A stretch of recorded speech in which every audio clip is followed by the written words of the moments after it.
Ito pala ang kwento ng buhay ni Manuel Manligas Bonoan. Si Manuel Manligas Bonoan, ipinanganak noong August 5, 1945, ay isang Pilipinong civil engineer, negosyante, at dating opisyal ng pamahalaan na naglaan ng mahigit 5 dekada sa pampublikong serbisyo at pamamahala ng mga proyektong pang-imprastruktura sa Pilipinas.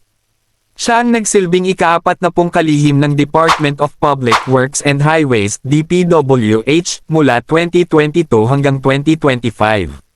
Nagtapos siya ng Bachelor of Science in Civil Engineering sa Mapua Institute of Technology noong huling bahagi ng dekada 1960 kalaunan. Kumuha siya ng graduate degree sa Highway Engineering sa University of New South Wales sa Australia.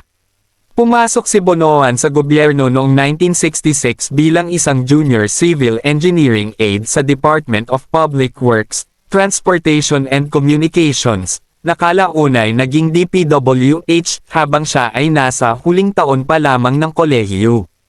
Sa paglipas ng mga taon, unti-unti siyang umangat sa hanay ng ahensya at humawak ng iba't ibang teknikal at administratibong posisyon.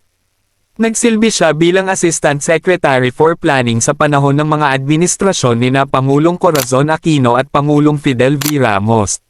Noong 1996, itinalaga siya bilang Acting Project Director ng Mount Pinatubo Rehabilitation Project, isang malaking programang pang-imprastruktura matapos ang mapaminsalang pagputok ng bulkan. Mula 1998 hanggang 2010, nagsilbi si Bonoan bilang Undersecretary for Operations ng DPWH sa ilalim ng mga administrasyon nina Pangulong Joseph Estrada at Pangulong Gloria Macapagal Arroyo. Noong Pebrero hanggang Hulyo taong 2007, siya ay pansamantalang hinirang bilang Acting Secretary ng DPWH. Opisyal siyang nagretiro mula sa ahensya noong 2010 bilang Senior Undersecretary, matapos ang humigit kumulang 44 na taon ng tuloy-tuloy na serbisyo sa pamahalaan. Matapos ang kanyang pagre-retiro sa gobyerno, lumipat si Bonoan sa pribadong sektor at humawak ng matataas na posisyon sa SMC Tollways ng San Miguel Corporation. Nagsilbi siya bilang President at CEO ng Manila Toll Expressway Systems Inc., Star Tollway Corporation, Skyway Operations and Maintenance Corporation. Pinangasiwaan niya ang mga pangunahing proyektong pang-imprastruktura tulad ng Skyway, NAIA Expressway, South Luzon Expressway, SLEX, at Tarlac Pangasinan-La Union Expressway, TPLEX.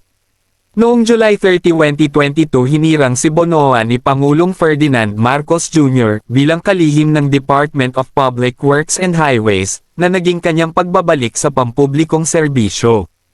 Noong ika-1 ng Setyembre taong 2025, siya ay nagbitiw sa pwesto bilang DPWH Secretary, na kanyang ipinaliwanag bilang pagtanggap ng command responsibility, kasunod ng mga investigasyon ng Senado ukol sa umano'y mga ghost flood control projects at alegasyon ng katiwalian sa ahensya. Ayon sa mga ulat noong huling bahagi ng 2025, si Bonoan ay nasa Estados Unidos, kung saan siya nagtungo noong ika-11 ng Nobyembre taong 2025 upang samahan ang kanyang asawa para sa isang medikal na pamamaraan. Bagamat siya ay saklaw ng isang Immigration Lookout Bulletin Order, ILBO, kaugnay ng mga patuloy na investigasyon, wala umanong umiiral na warrant na pumihil sa kanyang pag-alis ng bansa sa panahong iyon.